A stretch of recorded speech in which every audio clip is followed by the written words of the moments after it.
Olá, paz e bem, estamos aqui com o nosso bate-papo católico, né? E hoje a gente vai falar sobre Nossa Senhora de Guadalupe, né? Aliás, o Robson vai falar sobre Nossa Senhora de Guadalupe. Então, né, deixa a gente botar aqui, a gente vai fazer uns testes aqui, para ver se está aparecendo para a galera, né? Deixa eu botar aqui, ó. Eu tô vendo o Robson. Robson, bota aí o slide aí para me ver se está saindo na tela.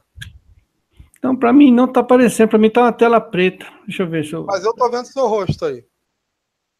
Pessoal, dá um help aí e vê se está aparecendo aí, que para mim aqui está aparecendo maravilhosamente bem. Agora deu certo. Cadê? Apareceu aí? Não, não está aparecendo nada agora. Cadê o slide? Não está aparecendo?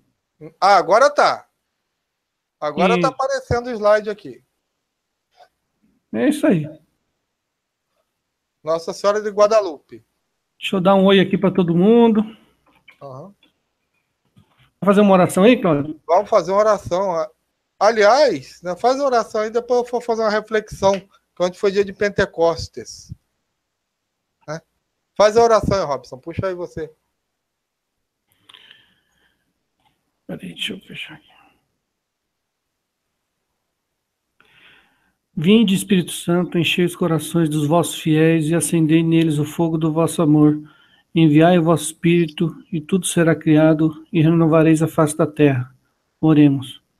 Ó Deus, que instruíste os corações dos vossos fiéis com a luz do Espírito Santo, fazer com que apreciemos retamente todas as coisas segundo o mesmo Espírito e gozemos sempre de sua consolação.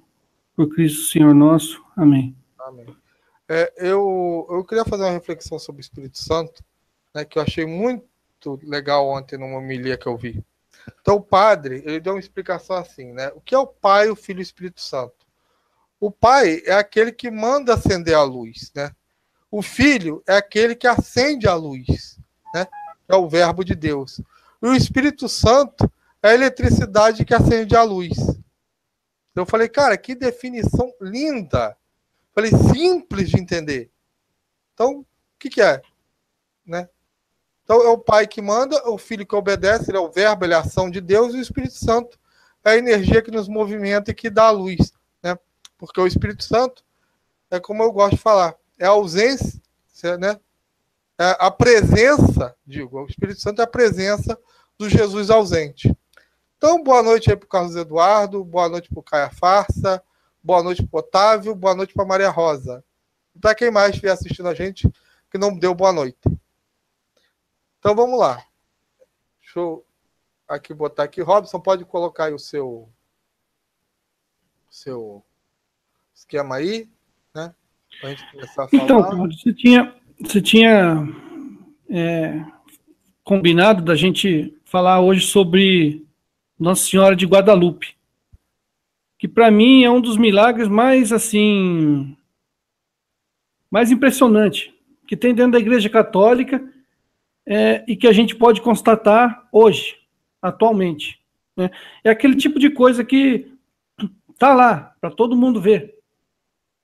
Só não vê quem não quer, só não vê quem é cego. Né? É o tipo de coisa que não tem como você ver e falar, não, isso aí não existe, isso aí é invenção, isso aí é manipulação, isso é conspiração dos católicos. É o tipo de coisa que, para mim, é incontestável. Então, para o vídeo não ficar longo, eu condensei as coisas e preparei o material em slide, Cláudio, para ficar mais rápido.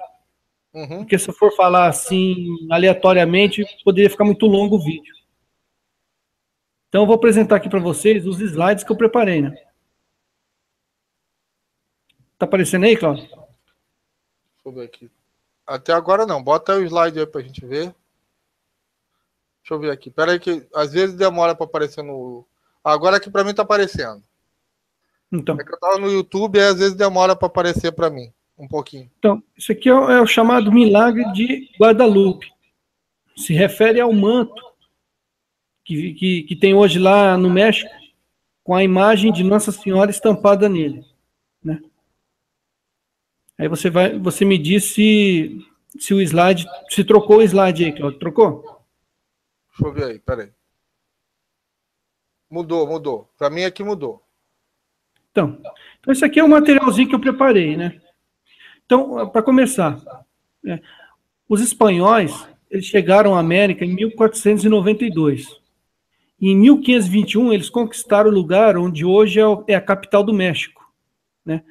E se alguém quiser saber um pouco como que era aquele lugar, quando os espanhóis chegaram lá em 1492, eu aconselho a assistir esse filme do Mel Gibson, Apocalipto. Ele conta exatamente como que era, como que as tribos se comportavam, como que os astecas se comportavam, né? Até o momento que os espanhóis chegaram lá. E eu acho que tá com eco aí, hein, Cláudio? Será que é o YouTube seu ou... Não, o meu tá longe. Tá longe o microfone aqui, não tem eco não, tá normal a tua voz. Beleza. Então, e um detalhe, Guadalupe já era um nome conhecido pelos espanhóis, né? Porque se referia a um milagre que tinha acontecido lá na Espanha. Então, Guadalupe, para os espanhóis, já era um nome conhecido. Então, o milagre aconteceu assim.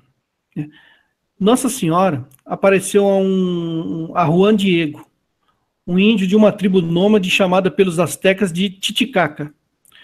Quando ele caminhava sobre uma colina, avistou uma jovem que falava na língua dos astecas. Disse ser a Virgem Maria, mãe de Deus, querido, para o qual todos vivemos, criador de tudo que há, criador do céu e da terra, e suplicou que ele fosse ao bispo dizer que ela queria uma casa ali, naquele campo. O bispo o recebeu, mas não acreditou nele e o mandou embora. Essa foi a primeira visão que o índio teve. Esse Juan Diego, ele era um índio, de uma tribo nômade. Então, da primeira vez ele apareceu, a Virgem pediu para que ele fosse até o bispo e passasse o pedido dela. Ele foi e fez tudo isso. O bispo não acreditou nele e mandou ele embora. Então, Juan Diego retornou ao monte naquele mesmo dia e reencontrou a Virgem. Pediu a ela que enviasse outra pessoa mais influente em seu lugar. Novamente, a Virgem pediu que ele fosse ao bispo e pedisse que construíssem um santuário naquele local para ela. No dia seguinte, ele foi procurar o bispo novamente, que não acreditou. Mas desta vez lhe pediu uma prova de que ele estava falando a verdade. Naquele mesmo dia, Juan Diego subiu novamente ao monte e encontrou a Virgem no mesmo local. Quando a Virgem ouviu que o bispo havia pedido um sinal, disse ao índio que retornasse na manhã seguinte para que ela lhe desse esse sinal. Então, foi acontecendo assim, não aconteceu tudo de uma vez. Teve um primeiro dia, o bispo não aceitou. Teve uma segunda vez, o bispo pediu um sinal e a Virgem falou para o menino, para o índio, volta aqui amanhã que eu vou dar o sinal que o bispo está querendo. Né? Então, no dia seguinte, o índio não apareceu, conforme a Virgem tinha pedido para ele. Ele permaneceu em casa cuidando do seu tio que estava doente. E quando ele saiu à procura de alguém para ajudar o seu tio, a Virgem o encontrou no caminho. Então, ela foi ao encontro dele, dessa vez. Ela perguntou o que ele procurava e por que ele estava tão angustiado. Depois de ouvi-lo, ela disse, aquela frase que está no slide lá inicial, né? Não se preocupe com seu tio, porque ele está curado. Confie em mim, porque sou sua mãe. Então a Virgem pediu a ele que ele fosse ao lugar onde eles se encontraram das outras vezes e colhesse flores que estariam naquele local e as trouxessem a ela. Juan Diego obedeceu, foi até o local, colheu as flores e as guardou em seu manto. Eram rosas de castela. A Virgem ajeitou as flores e pediu que as levassem ao bispo, dizendo que aquele era um sinal que ele havia pedido. Na manhã seguinte, no dia 12 de dezembro de 1531, Cláudio, ele se apresentou ao bispo. Quando abriu o manto, as flores caíram no chão, todos viram estampada em seu manto a imagem da Virgem Maria. O bispo percebeu o milagre e atendeu ao pedido da Virgem. Quando o Juan Diego encontrou seu tio, ouviu deste que a Virgem Maria o havia visitado e se apresentado com o nome de Guadalupe, e que depois disso ele melhorou. Então aqui está as imagens do Santuário de Guadalupe. Essa aqui é a Rosa de Castela, que foi a rosa, as flores, né, que estavam no milagre. E aqui uma representação da cena lá no momento do milagre. Essa aparição, ela se tornou um fato conhecido tanto pelos católicos, né, pelos espanhóis, quanto pela população indígena, pelos astecas. Tanto é que em 1548, a narrativa da morte de Juan Diego foi escrita e é conhecida hoje como Codex Escalada. E em 1551 foi escrito um poema por índios que venerava a Virgem de Guadalupe, chamado Nicama Mopoa. Então, naquela época, a Virgem, essa aparição, ela pode ser venerada tanto pelos católicos quanto pelos índios. Até mesmo por índios que não eram católicos, não tinham contato com o catolicismo, né? Então, um pouco sobre... Até aqui você tem algum comentário, Cláudio? Alguma coisa para falar aí? Não, tô achando legal a história, tá show de bola. Então, alguns detalhes sobre esse acontecido, né? Sobre o manto. Então, uma curiosidade, os índios, eles usavam o manto para se cobrirem e se aquecerem, mas também para carregar coisas. Esse manto se chama ayate e eram divididos em 3 partes. Então, o manto, ele era dividido em 3 partes que eles uniam, né? E o manto de Guadalupe é composto por 2 dessas partes, né? E ele mede um total de 1,68 m por 1,05 m. E esses ayates, eles eram feitos de fibras de agave, né? Conhecido para a gente aqui como sisal, com costuras rústicas e, ao contrário do linho, eles duravam pouco. Então, só o fato dele existir até hoje, por si só, já é um milagre. E estudos mostram que possivelmente algumas coisas foram acrescentadas ao longo do tempo na pintura, né? Como os raios do sol, as estrelas do manto da Virgem e a lua embaixo dos seus pés. Mas uma cópia da pintura, a mais antiga feita, datada de 1571, encontra-se hoje em Gênova, na Itália, e possui os mesmos elementos do manto de Guadalupe. Então, se essa cópia de 1571 tem o desenho igual ao de hoje, é bem provável que não foi acrescentado nada, né? E uma cópia do manto de Guadalupe foi feita em um material idêntico, né, com fibra de sisal, no final do século XVII, e conservado da mesma forma. A pintura desta cópia durou 8 anos e o tecido apodreceu com 10 anos. Enquanto que o original, o manto original, ele ficou 120 anos sem qualquer tipo de proteção. Por 120 anos ele ficou desprotegido, né? Exposto à ação do tempo. E ele tem hoje 475 anos. Então ele ficou protegido por um vidro até a década de 30, quando sofreu 2 atentados durante a Revolução Mexicana. Então aqui embaixo tem o material de onde eles extraem a fibra do sisal, e eu tenho aqui uma foto do filme Cristiada. Para quem está acompanhando a gente, quer saber um pouco sobre a Revolução Mexicana da década de 30, assiste esse filme Cristiada, né? Eles vão mostrar o que aconteceu com os católicos no México durante essa Revolução Mexicana. Foi uma revolução ateia e maçônica. Alguma coisa aí, Cláudio, para comentar? Não, eu acho legal, eu acho essa aproximação, né, de Nossa Senhora. Uma vez eu até comentei, olha, uma das primeiras igrejas dedicadas nossa é Nossa Senhora do Pilar, que é do tempo dos apóstolos, né? Muita gente desconhece isso. Foi o apóstolo Tiago, né, que dedicou uma igreja a Nossa Senhora, que é Nossa Senhora do Pilar, né? Então, e esse acontecimento que tem já havia na Espanha, né, ocorrido, tem a ver também com o apóstolo Tiago, né, com com uma imagem que encontraram lá na Espanha que tem a ver com o apóstolo Tiago também. Então, quem quiser depois também pesquisar sobre esse milagre de Guadalupe, não esse do manto, mas um outro ocorrido na Espanha, também é interessante. E vamos lá, algumas características desse milagre que a ciência, né, a ciência moderna estudou e não achou explicação. Né? Bota o slide aí de novo, Robson. O slide saiu. Não está aparecendo? Não, só está aparecendo seu rostinho aqui. Então, aí você, se por acaso sumir de novo, você vai me falando. Tá, que eu tô de zóio aqui.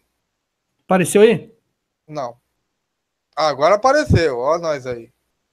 Então, algumas características inexplicáveis. Eu podia botar o botão ele tela inteira, não pode botar ele tela inteira? Eu vou colocar, aí vamos ver se... Dá para passar? Se passa aí, vamos ver, peraí. É aquele negócio, gente, ao vivo é outra coisa. Mas muita gente desconhece, né, que dava, como tem a igreja de São Pedro, né, lá em Cafarnaum, né, a casa de Pedro, que é do tempo dos apóstolos também, né, e tal, que eu até tenho um vídeo meu falando sobre isso, que eram dedicados aos santos, né, desde o princípio, né, da igreja primitiva, e pouca gente sabe disso, né, desse detalhe técnico, que o pessoal dedica-se, Nossa Senhora pede para dedicar uma igreja a ela, que absurdo, né, como se Nossa Senhora e Jesus Cristo fossem antagonistas, né, mas isso acontece desde o primeiro, dos primeiros, né, do princípio da igreja, né? A casa de Pedro em Cafarnaum tinha até a estátua de São Pedro lá, né? Que data do ano lá dos apóstolos, né? Assim como a Nossa Senhora do Pilar, se eu não me engano, eu não sei se ela é do ano 50 ou 45, aí né, mas é mais ou menos isso.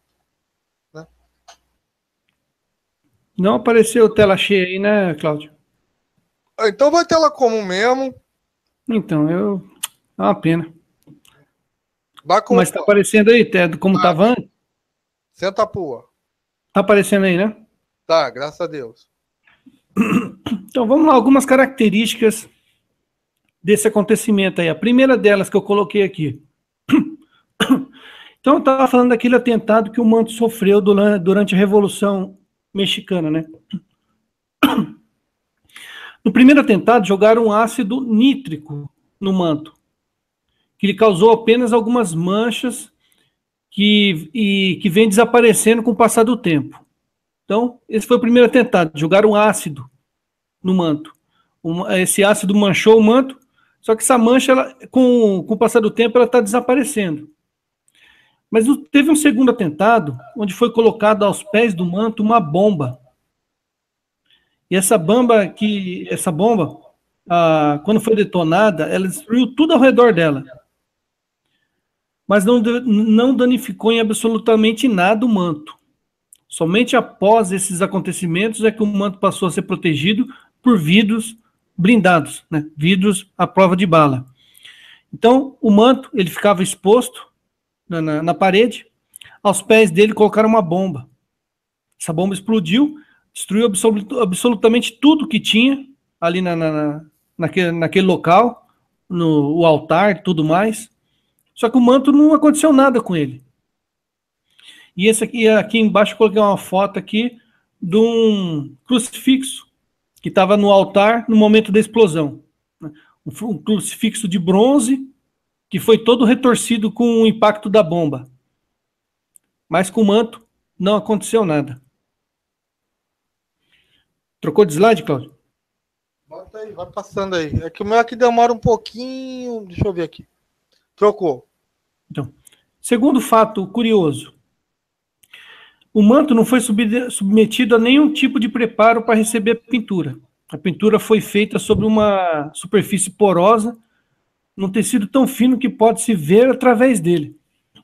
Porém, as cores permanecem as mesmas até hoje. Mas não foram encontrados sinais de pinceladas. A imagem foi impressa no manto. Então, apesar dela ter sido dela estar, né, nesse tipo de tecido aqui que está na imagem, tecido rústico, a imagem está perfeita. Não tem sinais de pinceladas, é como se a imagem tivesse sido impressa no manto e não pintada.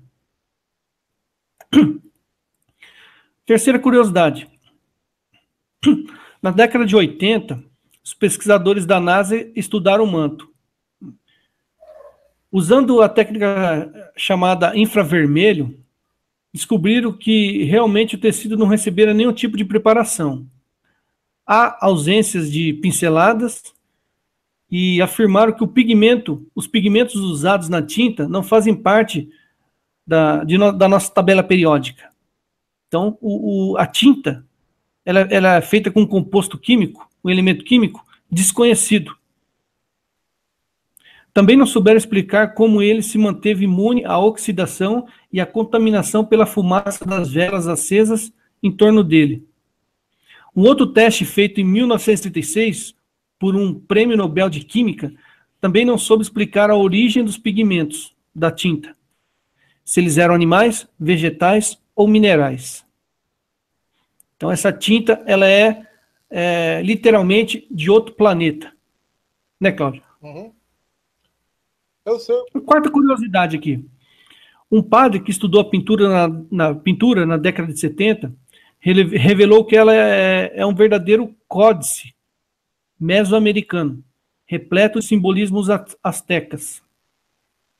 Tudo que aparece na imagem tem um significado que, se fossem todos apontados aqui, tomaria muito tempo. Então, tudo que tem na imagem ali, todos os desenhos, nada é por acaso, Cláudio. Tudo ali tem um simbolismo, um significado. Né? Isso é o que nós chamamos de iconografia, Cláudio. Uhum. Iconografia é isso. É você ver desenhos, ver imagens, e nessas imagens ela está repleta de simbolismo, repleto de significados. Você olhando uma imagem, você entende toda uma história ali que seria necessário páginas e páginas para você ler e entender. Isso aí que é iconografia, né, Cláudio? É isso aí. E a roupa, as cores, as flores desenhadas no seu vestido, os cabelos soltos e penteados para baixo, a barriga de uma grávida, né? Porque a imagem ela parece como uma grávida, a fita roxa amarrada na cintura. Então, tudo isso, para os índios, tinha um significado, tinha um valor simbólico. E através desses simbolismos, os índios viram nela uma rainha grávida do Filho de Deus e entenderam a mensagem. Na imagem de Guadalupe, há também uma referência a uma divindade asteca chamada Tonantzin, né, que os índios viram na imagem, que era considerada mãe de todos os deuses. Havia uma referência a essa deusa, né, adorada pelos astecas. Então eles os índios chamavam inicialmente a imagem de Guadalupe de Tonantzin Guadalupe, que significa Guadalupe, mãe de todos nós.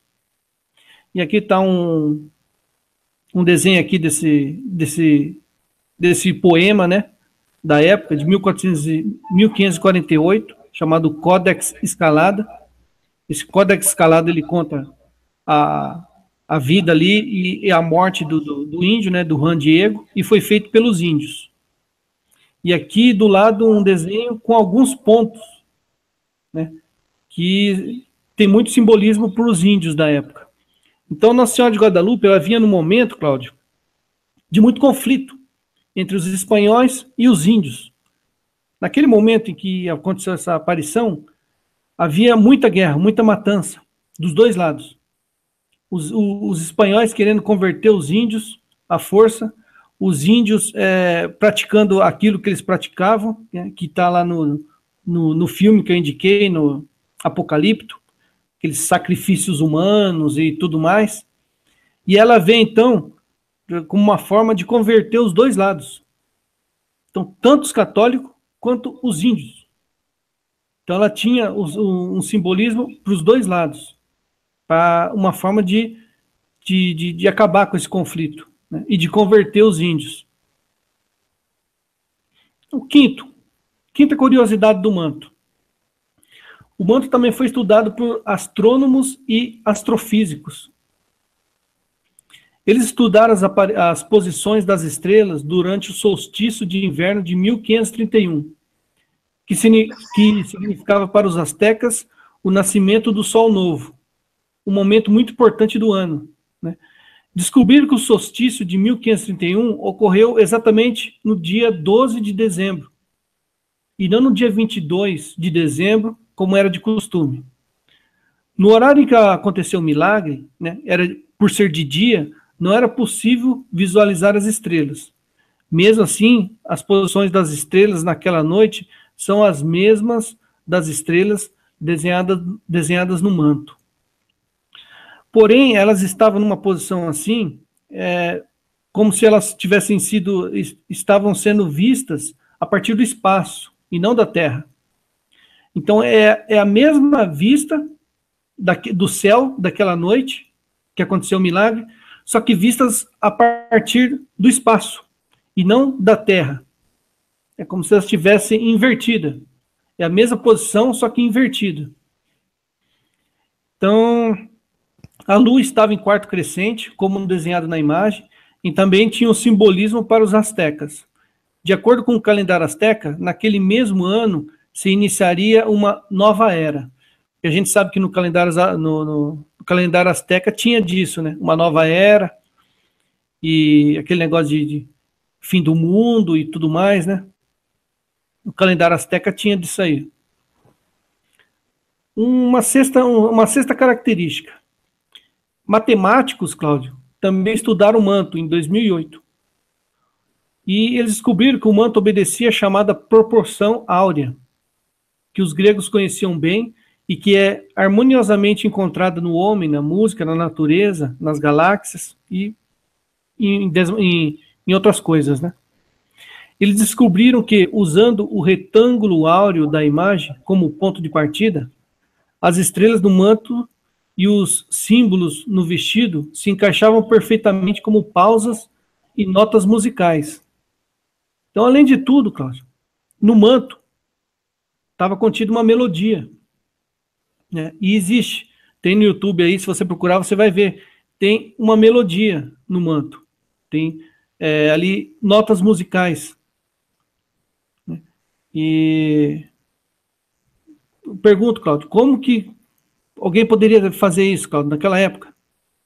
De jeito nenhum. E um sétimo detalhe aqui, o mais impressionante, no meu ponto de vista, é esse aqui, ó, né?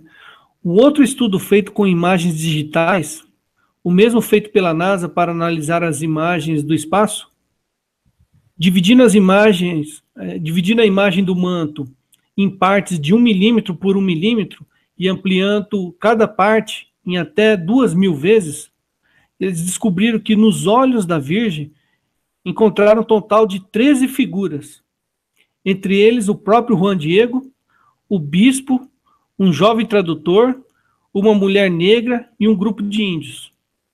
Ampliando a imagem no computador, também descobriram que ela não está em contato com o manto. Entre o manto e a imagem há um espaço, como se a imagem estivesse flutuando sobre o manto, sem tocá-lo. Então tem mais esses dois detalhes. No olho da Virgem, foi encontrado essas imagens que está aqui embaixo, ó. Alguém pode perguntar, mas como eles sabem que é o próprio Juan Diego? Como sabem que é o bispo, né, e tudo mais? Por conta de pinturas da época.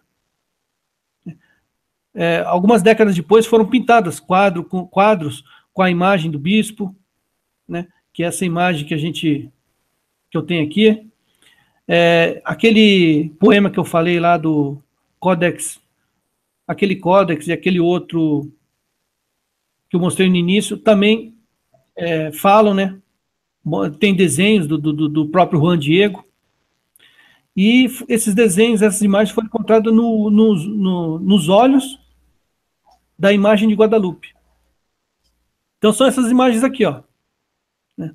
Então tem a imagem aqui de um índio sentado, tem a imagem do bispo, tem a imagem do Juan Diego, tem a imagem de um outro jovem, tem a imagem de uma negra também naquele local.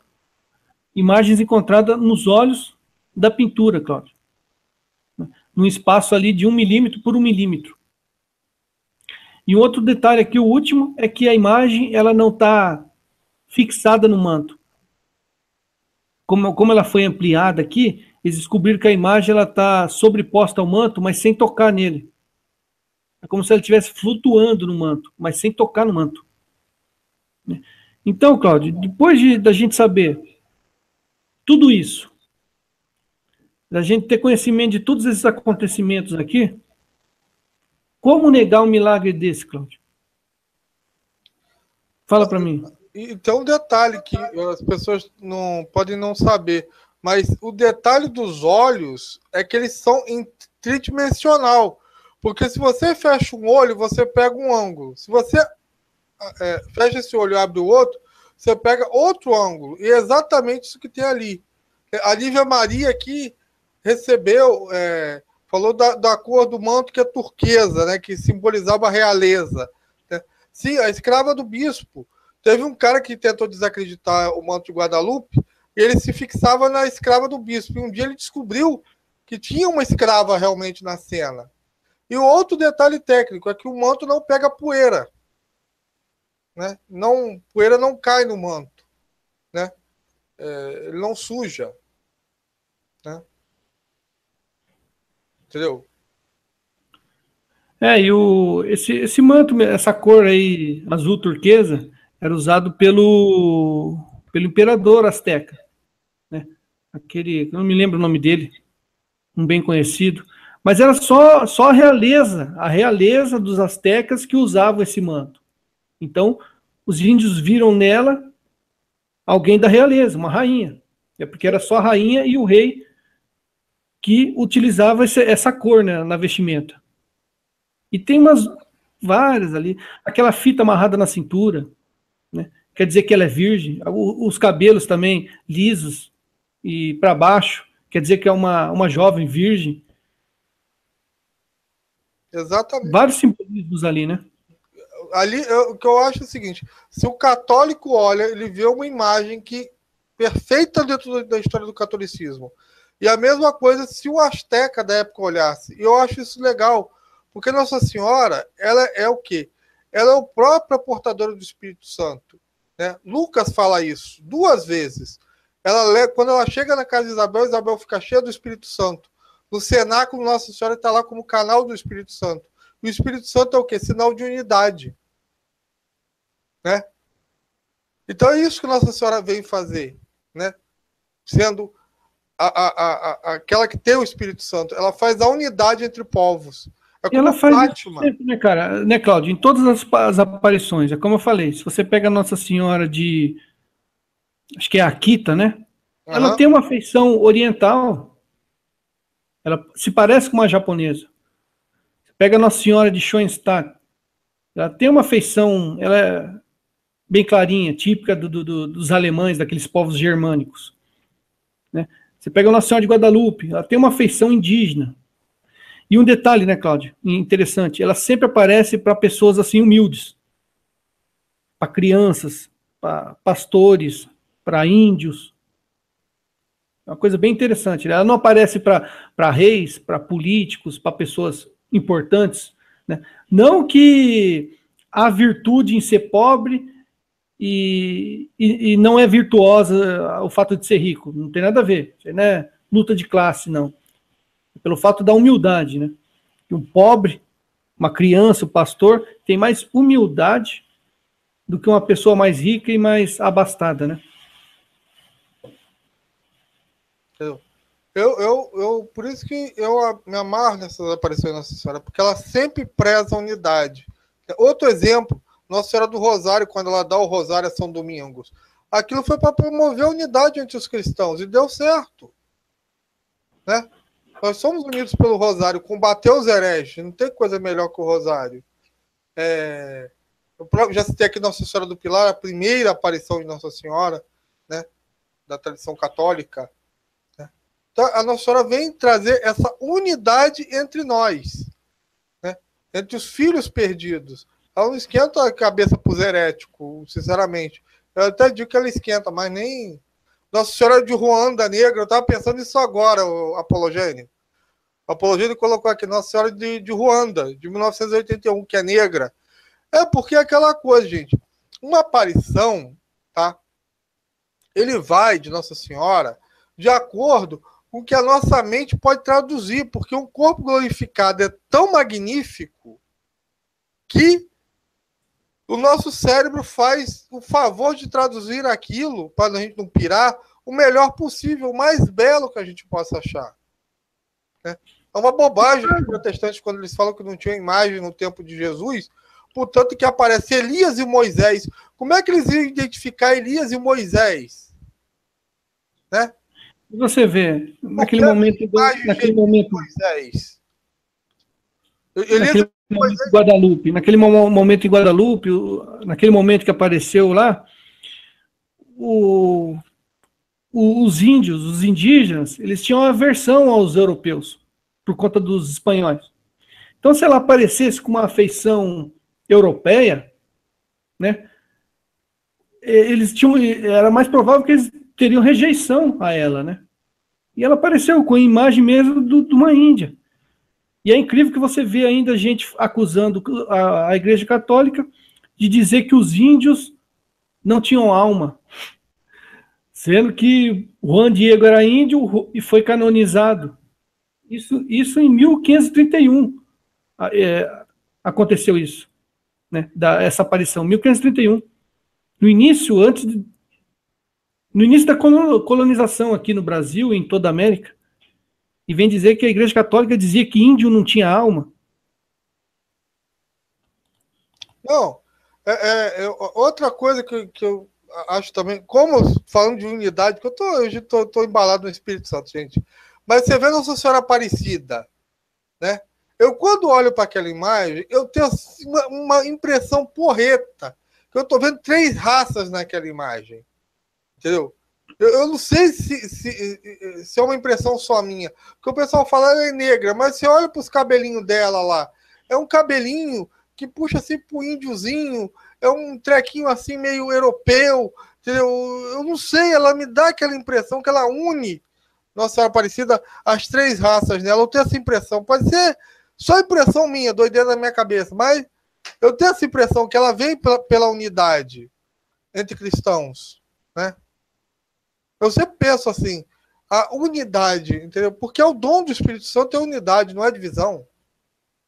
Né? Então, um amigo pergunta aqui o nome Guadalupe, em original asteca, o que significa. É como eu falei, eu não sei se tem alguma coisa a ver com os astecas, esse nome Guadalupe. Porque Guadalupe já era um nome conhecido pelos espanhóis, antes dessa aparição, né? É ligado com o acontecimento que teve lá na Espanha. Então, Guadalupe vem de lá, vem dos espanhóis. Eu não sei se tem alguma coisa a ver com a língua lá dos astecas, mas provavelmente não. Guadalupe é uma coisa dos espanhóis lá, que tem a ver com um outro milagre que aconteceu lá. É porque tem um nome lá no México, né? Eu sei o que ele está querendo falar, entendeu? Mas lá na Espanha, acho que é Rio Lobo, né? Mas o México tem, entendeu? Tem um nome, tem uma referência assim. Depois eu até passo para vocês. Aqui eu agora deu branco. Aqui, ó.